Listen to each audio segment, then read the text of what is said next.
جی بسم اللہ الرحمن الرحیم. فلحال میں آپ کو میں بتاتا ہوں جو پیر بنے ہوئے ہیں نا آج کل کے، ان کے قصہ بتاتا ہوں آپ کو. میں ان کا بتاتا ہوں کہ یہ کیا صورت حال ہے، یہ کیا کر رہے ہیں، کس طرح سے یہ لوگوں کو ان لوگوں نے بیوقوف بنایا ہوا ہے.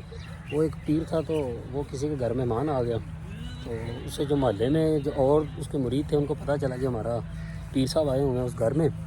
جو دوسرا مرید تھا وہ بھاگا آیا. مرید کو بڑی چاہت ہوتی ہے پیر کی، وہ بھاگا آیا، جناب میرے اس سے بڑی اچھی گپ شپ لگائی ہے، بیٹھک کی ہے. اس کو آتے تو بعد میں اس نے اس کو بتایا کہ میری مطلب بیٹی جوان ہوگی، اس کی شادی بھی کرنی ہے، میں نے بڑے مسائل ہیں، دعا کریں تو شادی کا جلد از جلد جو ہے نا بندوبست ہو جائے.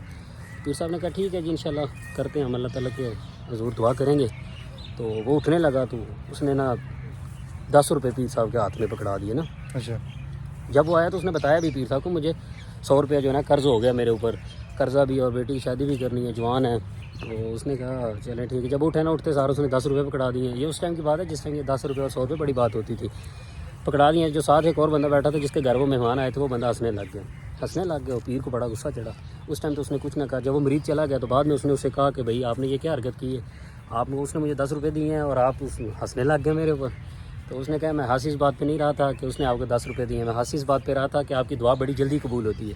وہ بندہ جب آیا تھا ادھر ملنے کے لیے تب تو اس کے اوپر 100 روپیہ قرضہ تھا، لیکن جب وہ ادھر مل کے آپ کو چلا گیا اب اس کے اوپر 110 روپے قرضہ ہے. ٹھیک ہے. تو لہٰذا یہ ہے کہ آج کے یہ جو پیر بنے ہوئے ہیں ان سے بچیں، مہربانی کریں، وہ اللہ توبہ کریں، اللہ کا نام مانیں اور قرآن حدیث اور سنت کی کتاب آگے پاس ہے. ہم یہ نہیں کہتے کہ آپ نہ جائیں.